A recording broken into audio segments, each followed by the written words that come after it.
Hello, good morning, welcome back to another video. और सुबह सुबह मैं यहाँ पे नहा धो ली हूँ। मेरा सारा काम भी हो गया था, झाड़ू पोछा बर्तन। और फिर उसके बाद से किचन में मैंने एंट्री लिया और खूबसूरत सी एंट्री थी। आप लोग देख सकते हो कितनी खूबसूरत एंट्री है कि एंट्री लेते ही चालू अपना काम किचन का। औरतों का ये चीज़ कभी नहीं छूटने वाला। एक औरत की जिम्मेदारी यही पहले होती है। सबसे पहले उठो, अपना चाय पानी पियो, झाड़ू पोछा लगाओ, पूजा पाठ करना है तो करो, फिर उसके बाद नहा धो के किचन में घुस जाओ, क्योंकि सबसे पहले पेट पूजा, उसके बाद काम दूजा। तो यहाँ पे वही काम हो रहा है। मैं यहाँ पे नेनुआ की सब्ज़ी आज बना रही हूँ, और ये नाश्ते में बना रही हूँ नेनुआ की सब्ज़ी और पराठा। और गर्मी के दिन में तो पूछो ही मत भाई साहब कि कितना ही गर्मी लगता है, और मसाले वाली सब्ज़ी खाने का बिल्कुल भी मन नहीं करता है। तो यहाँ पे मैं हरी सब्ज़ी खा रही हूँ। मुझे डॉक्टर भी बोला है मेरे थायराइड के वजह से और मेरी हेल्थ के वजह से कि आपको ऑयली और मसाले वाली सब्ज़ी नहीं खानी है, सिर्फ हरी सब्ज़ी और सलाद खाना है। रोटी भी बहुत कम, एक या आधी रोटी खाना है। तो आप लोग मेरी हेल्थ को देख के समझ ही सकते हो, सोच रहे होगे कि मैं कितना खाती हूँ। लेकिन कसम से कह रही हूँ, अगर विश्वास हो आप लोगों को तो मैं बता दूं कि यहाँ पे सिर्फ़ और सिर्फ मैं एक रोटी, वो भी दोपहर में 2-1 बजे खाती हूँ। सुबह से आप लोग सोच रहे हो बिना खाए कैसे रहती है, तो बिल्कुल भी नहीं, मैं बिना खाए नहीं रहती हूँ। चाय सुबह में तो वो ज़रूरी है, किसी को भी चाय की लत लगती है। सुबह में ब्रश करके चाय पीना है, थायराइड की दवाई खानी है। उसके बाद से मेरे पास फ्रूट वगैरह रहता है तो मैं फ्रूट वगैरह खाती हूँ, या तो कॉफ़ी विदाउट शुगर पी लेती हूँ। तो इस तरह से मेरा भूख मर जाता है। फिर जाके 1 बजे या 2 बजे मैं अपना भोजन करती हूँ। उसके बाद से जब शाम होती है तो शाम को जूस वगैरह ले लेती हूँ। जूस का मतलब है कि नॉर्मल, जैसे जलजीरा है या नींबू जूस है, ये सब ले लेती हूँ।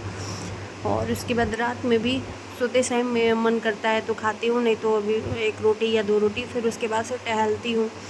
तो ये है मेरी निजी ज़िंदगी का सिलसिला, जो कि ख़त्म नहीं होता है। और इस वजह से मैं बहुत ज़्यादा डिप्रेशन में आ जाती हूँ। कभी-कभी ऐसा लगता है कि यार ये शरीर क्यों है मेरे पास में इतना भयानक वाला। कभी ऐसी ज़िंदगी थी कि पतली थी तो लोग कहते थे थोड़ा-सा मोटी हो जाओ, आज इतने मोटे हैं कि अब पतला होना मुश्किल ही लग रहा है। तो यहाँ पे मैं जा रही हूँ नेनुआ की सब्ज़ी बनाने, और उसके बाद पराठा बनाऊँगी। और टिफ़िन भी रख देना रहता है, इसलिए जल्दी करता रहता है। और बस यही है मेरा रोज़मर्रा की ज़िंदगी। और साथ साथ मैं अपना घर का काम भी करती रहती हूँ दिन भर। घर के काम में जान ही सकते हो कि क्या है, खाना बनाने के बाद भी बहुत सारे ऐसे काम हैं। एक छोटा बच्चा है तो उसको भी संभालना रहता है।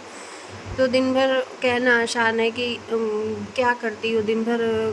सुबह में खाना बनाने के बाद कुछ काम तो नहीं रहता है, लेकिन ये नहीं समझते हैं कि एक छोटा बच्चा है तो उसको कितना देखना पड़ता है। उसके लिए रात दिन हो एक साथ करना पड़ता है, दिन भर उसके खाने पीने का ध्यान रखना है। तो यही सब चीज़ें हैं, और क्या ही कहूँ मैं। लोग बोलते हैं मुझे कि अपने ब्लॉग को दिखाओ, अपने ब्लॉग को दिखाओ। तो मैंने सोचा कि आज मैं अपना ही ब्लॉग दिखाती हूँ। अपना ही तो रोज़ दिखाती थी, लेकिन आज मैं सोची कि काम करते हुए दिखाऊँ, ताकि आप लोगों को हो सकता है अच्छा हो।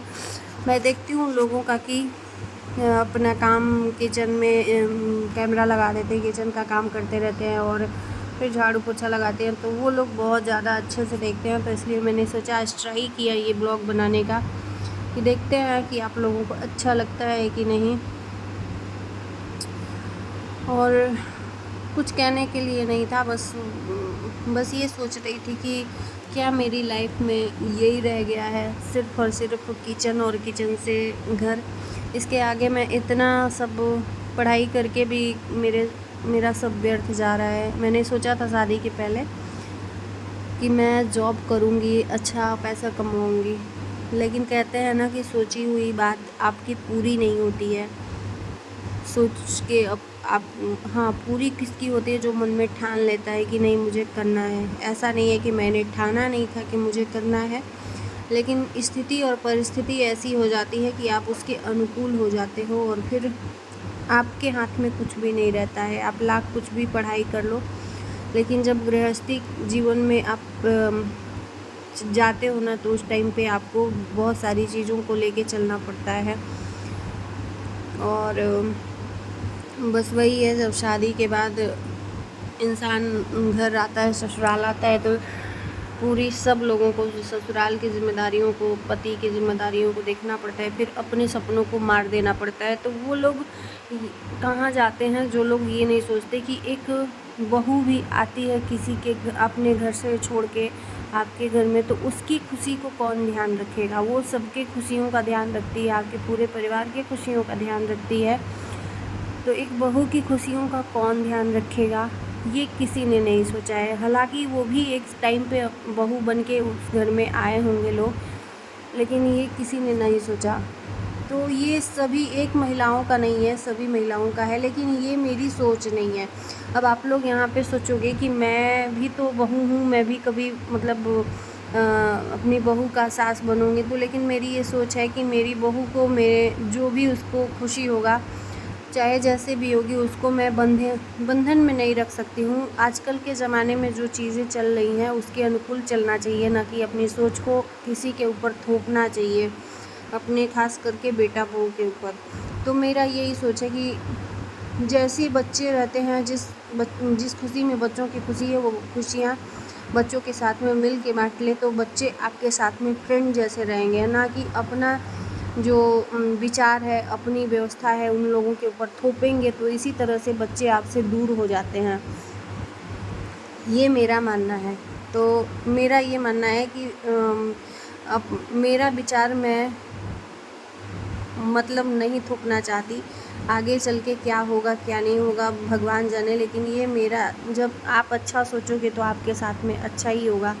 मेरा मानना है कि मेरे बच्चों को मैं वही करूँगी जो वो लोग करना चाहते हैं, ना कि मैं अपनी चीज़ों को बोलूँ कि नहीं तुम्हें ये करना है, चाहे तुम ऐसे रहो, चाहे ये पहनो।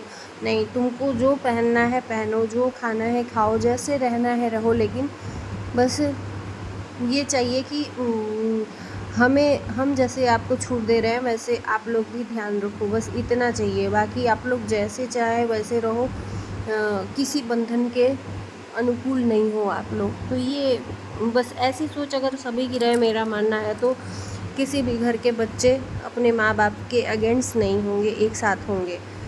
बहुत सारे ऐसे लोग ब्लॉग दिखाते हैं ना कि बेटा बहू एक साथ रहते हैं और फिर उन्हीं के घर में लड़ाई झगड़ा होता है, वो सब नहीं दिखाते हैं। कैमरे के सामने कुछ और कैमरे के पीछे कुछ और। अभी से स्नेहा सचदेवा का एग्जाम्पल ले लीजिए। पारस ठकराल और स्नेहा सचदेवा जो हैं, कैमरे में ऐसे दिखाते थे कि कितनी अच्छी फैमिली है, सास एकदम कितनी अच्छी है कि अपने मतलब स्नेहा कुछ भी नहीं करती है फिर भी अच्छी रहती है। लेकिन अभी जब लड़ाई झगड़ा हुआ तब पता चला कि हाँ कैसी फैमिली है। तो वही चीज़ें हैं, दिखावे का कुछ और करने का कुछ और है।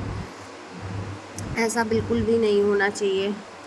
तो ये जीवन है, जीवन को आप जिस अनुकूल रखोगे उसी अनुकूल रहेगा। और बस अब क्या ही बोलूँ मैं, जो सोचो आप वो नहीं होता है बस। तो सब कुछ अपना भगवान के ऊपर छोड़ देना चाहिए, लेकिन ऐसा भी नहीं है। आप जब तक कुछ काम करोगे नहीं तब तक आपका पूरा भी नहीं होगा। आप जब सपना देखोगे नहीं तो आप सपना को पूरा कैसे करोगे। कहते हैं सपना कभी पूरा नहीं होता है। सपना नहीं देखना चाहिए। क्यों नहीं देखना चाहिए? बिल्कुल ही देखना चाहिए। अगर हम कोई सपना देखेंगे, मुझे सपना देखा है मैंने कि मेरा घर एक होता, तो ये कोई बुरा सपना थोड़ी है। घर होगा तो इसको हम सोचेंगे और सोच लेंगे तो ज़रूर पूरा होगा, ये मेरा मानना है। तो चलिए, आज हम किराए के मकान में हैं, हो सकता है भगवान एक अच्छी लाइफ दे, अपना मकान होगा, अपने घर में रहेंगे। तो बस अच्छा सोच, अच्छी लाइफ को अच्छे तरीके से जीना चाहिए, खुशहाल जीना चाहिए, तो आपके साथ में हमेशा हैप्पी रहेगा। और मेरा ये विचार है। तो चलिए, आप लोगों को कैसा लगा आप लोग बताइएगा। अपने पॉइंट ऑफ व्यू को आज का वीडियो मेरा कैसा लगा, और अच्छा लगेगा तो प्लीज़ आप लोग सपोर्ट करिए, ताकि अच्छा से अच्छा मैं और अच्छा दे सकूं। कोशिश करूंगी। मुझे तो ये किचन उचन का काम दिखाने में अच्छा नहीं लगता था। वीडियो अच्छा लगे तो प्लीज़ सब्सक्राइब फॉलो कर दीजिए, लाइक कर दीजिएगा। Thank you.